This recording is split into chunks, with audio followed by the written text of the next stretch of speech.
श्रीकृष्णपादयुगलं शिरसा नमामि। यत्रान्वितश्रुतिगणो न विरोधमेति यध्यानयोगनिरताः सदाप्नवन्ति केशेन्द्रवन्द्यमनिशं मनसा गिरा।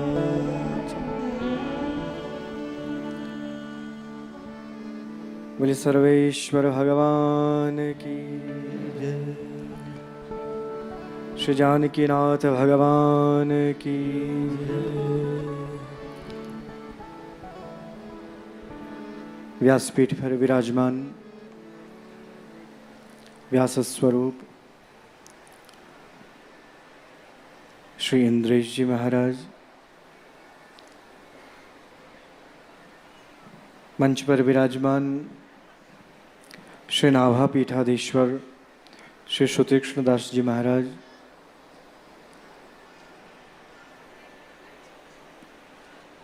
इस सिया पिया मिलन, इस दिव्य अलौकिक महोत्सव का हम सभी को दर्शन कराने वाले हमारे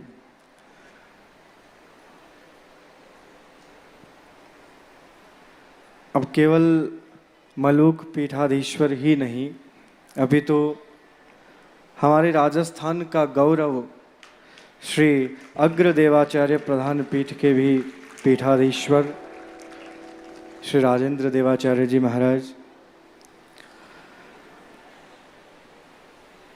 आज इस महोत्सव में, यद्यपि मैं आज श्रीमद् भागवत के विश्राम दिवस पर उपस्थित हुआ हूँ, परंतु इन विश्राम के क्षणों में जो मुझे श्रीमद् भागवत का कुछ प्रसाद प्राप्त हुआ है, यूँ तो श्रीमद् भागवत के विषय में हम सभी जानते हैं कि एक श्लोक मात्र, चरण मात्र, एक शब्द मात्र पर्याप्त है हम सब का कल्याण करने के लिए। भगवान श्री कृष्ण का वांगमय स्वरूप प्रत्यक्षः कृष्ण एव ही, वही भगवान का, उन भगवान के श्री विग्रह का हृदय स्थल दशम स्कंद श्रवण करने को मुझे प्राप्त हुआ है। ये तो मैंने सोचा ही नहीं था कि आज दशम स्कंद का दिव्य रसपान करने को मिलेगा। और जिनकी वाणी में यह श्रवण करने को प्राप्त हुआ, आप जिनके आत्मज हैं, हम सभी के परम समादरणीय स्नेह, और जो भी कथा जगत में प्रवेश करने वाले जितने भी युवा हैं अथवा उनके पश्चात जो कथा करना जिन्होंने प्रारंभ किया, उन सब के आदर्श हमारे श्री ठाकुर कृष्णचंद्र जी महाराज हैं। इसमें कोई संदेह नहीं।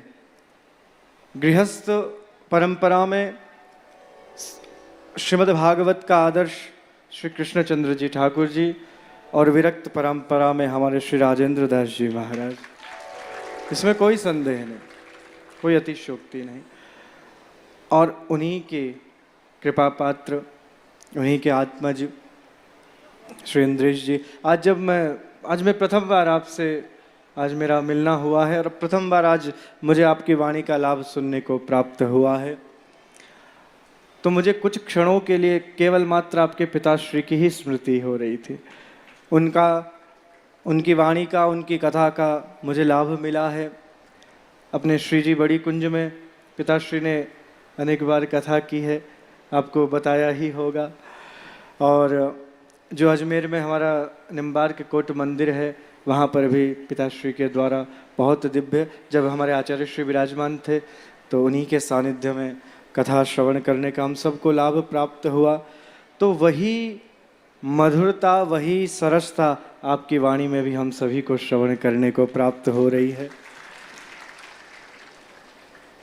अब हम जिस स्थान पर आज अवस्थित हैं, जिस दिव्य अलौकिक पीठ पर, वह श्री चंद्रकला सखी नित्य निकुंज उपासना की अभी चर्चा जब हो रही थी, हमारे बक्सर वाले महाराज जी कह रहे थे कि रामानंद संप्रदाय में जहाँ पर रसमयी उपासना, रस संप्रदाय की जहाँ पर कल्पना है, वहाँ पर सर्वप्रथम रेवासा पीठ से ही अग्रदेवाचार्य जी महाराज के द्वारा उस रसोपासना का प्रारंभ हुआ। और मैं हमारे वर्तमान इस अग्रदेवाचार्य प्रधान पीठ पर विराजमान श्री राजेंद्र दास जी महाराज से यही कहना चाहूँगा कि जिस समय अग्रदेवाचार्य जी महाराज यहाँ पर विराजमान हुए, पधारे, तो उनका स्वागत करने के लिए पूर्व में हमारे इस रस संप्रदाय के आचार्य श्री निम्बारकाचार्य परशुराम देवाचार्य जी महाराज यहाँ पर विराजमान थे राजस्थान में। और ये सारा वर्णन स्वयं श्री नाभाजी महाराज ने अपने दिव्य रचनाओं में किया है। और इसका दिव्य दर्शन हमें कब हुआ?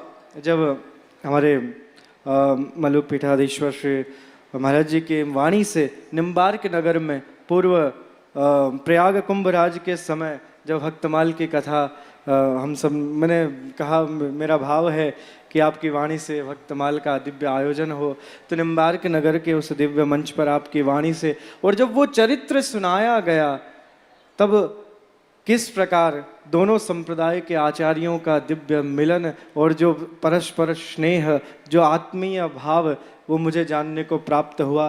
तब हम गर्व से कहते हैं कि हमारे कभी भी निम्बार्काचार्य पीठ में और अग्रदेवाचार्य पीठ में कभी भी कोई अंतर नहीं रहा। इतनी पीढ़ियों से वही परंपरा चली आ रही है। और हमारे पूर्व आचार्य श्री राघवाचार्य जी महाराज का, उनका दिव्य, हमारे आचार्य श्री से उनका दिव्य, और फिर बाद में मेरे प्रति उनका इतना वात्सल्य भाव रहा करता था। सब महापुरुष यहाँ पर विराजमान है, भक्तमाली जी महाराज विराजमान हैं, तो मेरे प्रति जो उनका वात्सल्य भाव होता था, तो मुझे तो वो भतीजा ही कहते थे, और मैं उन्हें भाव से काका श्री कहा करता था। जो नित्य सेवा में रहने वाले आज यहाँ पर विद्यमान हैं, तो वो सब जानते हैं इस भाव को। और आप सबको एक मैं बहुत गूढ़ बात आज कहना चाहता हूँ, मंच पर हूँ और मेरे शब्दों को ध्यान से सुना जाए। आज इस अग्रदेवाचार्य पीठ पर हमारे श्री राजेंद्र दास जी महाराज विराजमान हैं, और अभी हमारे दीनबंधु शरण जी ने किन्हीं का संकेत भी था कि कुछ व्यक्तियों को उसमें आपत्ति हुई थी अथवा कोई भी कारण रहा हो, तो मैं आप सबको बहुत गंभीरता से मेरे शब्दों को आप सभी सुने। और राजेंद्र दास जी महाराज को तो विदित होगा कि नहीं मुझे नहीं पता, पर महाराज जी जब नित्य निकुंज लीला में प्रवेश करने से कुछ समय पूर्व मैं समीप में ही यहीं पर किसी कार्यक्रम में आया था, और महाराज जी को जैसे ही विदित हुआ वो स्वयं पधारे और मुझे हाथ पकड़कर रेवासा लेकर आए। ये बहुत कम लोग जानते हैं जो सेवा में होंगे उस समय, मेरे साथ के परिकर को तो पता है। तो मुझे रेवासा लेकर आए, बोले प्रसाद यहीं करना पड़ेगा।